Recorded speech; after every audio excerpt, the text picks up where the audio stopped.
नमस्कार। देश की सभी पेंशन धारकों के लिए बड़ी खुशखबरियां आ रही है। जी हां दोस्तों, पेंशन की टेंशन आखिरकार खत्म हो चुकी है। ईपीएस 95 के दायरे में आने वाली पेंशनर्स की बल्ले बल्ले होने वाली है। श्रम मंत्रालय ने इसके लिए अहम बदलावों को लेकर आदेश जारी कर दिया है। तो दोस्तों, अगर आप पेंशन धारक हैं तो अब आपको पेंशन की टेंशन लेने की बिल्कुल भी जरूरत नहीं है। ईपीएस 95 पेंशन धारकों के लिए श्रम मंत्रालय द्वारा बड़े बदलाव किए गए हैं, जिससे उनकी पेंशन की टेंशन जो है वो दूर हो चुकी है। तो आखिरकार श्रम मंत्रालय के द्वारा श्रम मंत्री मनसुख मांडविया की ओर से आप सभी के लिए क्या बड़े ऐलान पेंशन को लेकर किए गए हैं, इसके बारे में दोस्तों संपूर्ण जानकारी आज की इस वीडियो के अंदर आपको देंगे। वहीं दोस्तों यहां पर आप सभी के लिए बात करें एम्प्लॉयज पेंशन स्कीम ईपीएस 95 को लेकर अगली बड़ी खबर की, तो दोस्तों ईपीएस 95 के पेंशनर्स के लिए आ सकती है गुड न्यूज। लेबर मिनिस्ट्री ने सैलरी लिमिट बढ़ाने का दिया प्रस्ताव। आखिरकार आप सभी के लिए सैलरी लिमिट बढ़ोतरी को लेकर क्या नया प्रस्ताव आया है लेबर मिनिस्ट्री की ओर से, ईपीएस 95 पेंशन धारकों को इससे क्या राहत और कैसे दोस्तों ज्यादा पेंशन देखने को मिलेगी, इसके बारे में भी आज की इस वीडियो के अंदर बात करेंगे। वहीं बात करने वाली हैं दोस्तों आप सभी की डीए एरियर को लेकर बड़ा अपडेट निकल कर आ रहा है। जी हां दोस्तों, कर्मचारियों के लिए बड़ी खुशखबरी है। 18 महीने के बकाया डीए एरियर पर फैसला हो सकता है। सभी के खाते में भेजे जाएंगे बकाया के पैसे। जी हां दोस्तों, आखिरकार 18 महीने के बकाया डीए एरियर के पैसे आपके खाते में कब तक आएंगे, इसके बारे में भी आज की इस वीडियो के अंदर बात करेंगे। वहीं दोस्तों बात करने वाले हैं आम सभी के डीए और डीआर में बढ़ोतरी को लेकर बड़ी खबर आ रही है। कर्मचारियों को मिल रही है बड़ी खुशखबरी। डीए में 3% नहीं बल्कि 5% होगी अब आप सभी के लिए बढ़ोतरी। जी हां दोस्तों, सभी कर्मचारियों के लिए गुड न्यूज बताई है। अभी सरकार का बड़ा फैसला जारी हो चुका है। तो अब दोस्तों डीए में 3% की नहीं बल्कि 5% की बढ़ोतरी होगी। इससे दोस्तों कर्मचारियों की यहाँ पर जो है सैलरी और पेंशन धारकों की पेंशन कितनी और कैसे और कब से बढ़कर आएगी, इसके बारे में भी दोस्तों आज की इस वीडियो के अंदर बात करेंगे। इसलिए हम सभी पेंशन धारकों से निवेदन करते हैं कि दोस्तों आज की इस वीडियो को आप लास्ट तक देखिएगा। साथ ही हमारे चैनल पर नए हैं तो चैनल को सब्सक्राइब जरूर कर दीजिएगा। तो चलिए बिना किसी देरी के वीडियो के अंदर संपूर्ण खबरें विस्तार से जान लेती हैं। जी हां दोस्तों, पहली बड़ी खबर की बात करें तो पेंशन की टेंशन खत्म हो चुकी है। ईपीएस 95 के दायरे में आने वाले पेंशनर्स की बल्ले बल्ले हो गई है। श्रम मंत्रालय ने इसको लेकर अहम बदलावों के लिए आदेश जारी कर दिया है। जी हां दोस्तों, ईपीएफओ की कर्मचारी पेंशन योजना के दायरे में आने वाले रिटायर्ड कर्मचारियों के लिए बड़ी खुशखबरी है। अब रिटायर्ड कर्मचारी जनवरी से किसी भी बैंक या उनकी किसी भी शाखा से ईपीएस पेंशन ले सकते हैं। श्रम मंत्रालय की ओर से यह जानकारी हाल फिलहाल में आप सभी के लिए दी गई है। श्रम मंत्री मनसुख मांडविया ने कर्मचारी पेंशन योजना के लिए केंद्रीयकृत पेंशन प्रणाली यानी कि सीपीपीएस के प्रस्ताव को मंजूरी दे दी है। केंद्रीय पेंशन भुगतान व्यवस्था में पूरे देश में किसी भी बैंक या फिर किसी भी शाखा के माध्यम से पेंशन का वितरण हो सकेगा। आपको बता दें कि कर्मचारी भविष्य निधि संगठन के शीर्ष निर्णय लेने वाले निकाय केंद्रीय न्यासी बोर्ड यानी कि सीबीटी के चेयरमैन भी श्रम मंत्री होती हैं। तो दोस्तों एम्प्लॉय पेंशन स्कीम को लेकर क्या कहा श्रम मंत्री ने, इसके बारे में बात करें तो मनसुख मांडविया ने कहा कि केंद्रीकृत पेंशन प्रणाली मंजूरी ईपीएफओ के आधुनिकीकरण की दिशा में एक मील का पत्थर है। इसके तहत पेंशन धारकों को देश में कहीं भी किसी भी बैंक से किसी भी शाखा से अपनी पेंशन प्राप्त करने का अधिकार मिलता है। यह पहल लंबे समय से चली आ रही है। कर्मचारी पेंशन योजना के पेंशन धारकों की समस्याओं का यह समाधान करती है। यह व्यवस्था एक निर्बाध और कुशल वितरण प्रणाली सुनिश्चित करती है।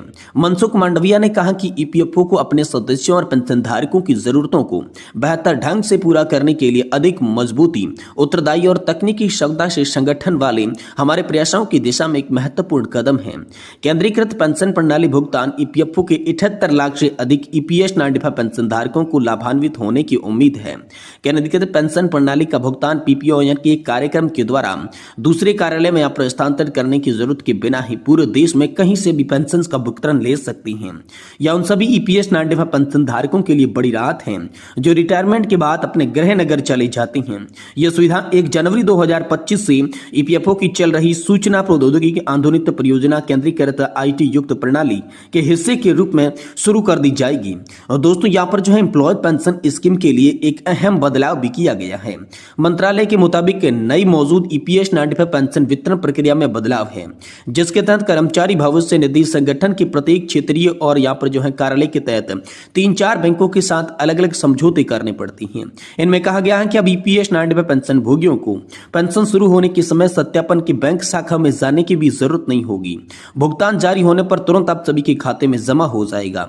इसी के साथ ही ईपीएफओ की उम्मीद है कि कर्मचारी पेंशन योजना में नई प्रणाली से पेंशन वितरण लागू करने में महत्वपूर्ण कमी आई है, जिसको देखते हुए पेंशन धारकों को राहत देने की यहाँ पर दिशा में ये बड़ा कदम दोस्तों सरकार की ओर से उठाया गया, जिसमें श्रम मंत्री की ओर से सेंट्रल बोर्ड ऑफ ट्रस्टीज की बैठक में भी बड़ा फैसला होने की आगे भी उम्मीद बताई जा रही है। वहीं दोस्तों अगली बड़ी खबर की बात करें तो ईपीएस 95 पेंशनर्स के लिए आ सकती है गुड न्यूज। लेबर मिनिस्ट्री ने सैलरी लिमिट बढ़ाने का आप सभी के लिए बड़ा प्रस्ताव दे दिया है। जी हाँ दोस्तों, तो आखिरकार सैलरी लिमिट की बढ़ोतरी को लेकर क्या प्रस्ताव सामने आया है, चलिए इसके बारे में विस्तार से चर्चा करते हैं।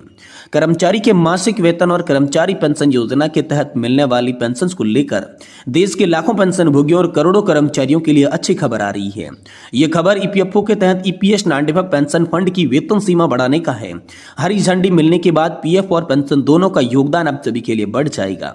कर्मचारी पेंशन योजना में बदलाव से पहले केंद्र सरकार ने सरकारी कर्मचारियों के लिए एकीकृत पेंशन योजना की घोषणा कर दी है।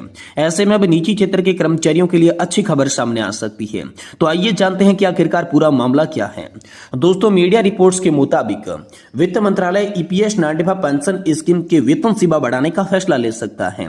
श्रम मंत्रालय ने वेतन सीमा को मौजूद 15,000 रुपए से बढ़ाकर 21,000 रुपए करने का प्रस्ताव दिया है, जिससे दोस्तों ये अप्रैल महीने से भेजा गया था प्रस्ताव। जब दोस्तों कर्मचारी पेंशन योजना यानी कि ईपीएस का प्रबंधन ईपीएफओ करता है।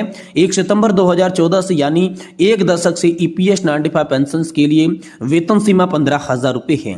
वेतन सीमा में बढ़ोतरी से निजी क्षेत्र के कर्मचारियों को काफी फायदा होगा, उन्हें बेहतर लाभ मिलेगा। अब मंत्रालय जल्द ही इसको लेकर बड़ा फैसला ले सकता है। मीडिया रिपोर्ट्स के मुताबिक श्रम मंत्रालय द्वारा दिए गए प्रस्ताव के अनुसार वेतन सीमा 15,000 रुपए से बढ़ाकर 21,000 रुपए की जाएगी। इस फैसले से निजी क्षेत्र में काम करने वाले कर्मचारियों की पेंशन और ईपीएफ अंशदान में बढ़ोतरी होगी। अगर वेतन सीमा 21,000 रुपए हो जाती है तो ईपीएस 95 पेंशन राशि बढ़ जाएगी और रिटायरमेंट के बाद ज्यादा पैसा आपको मिलेगा।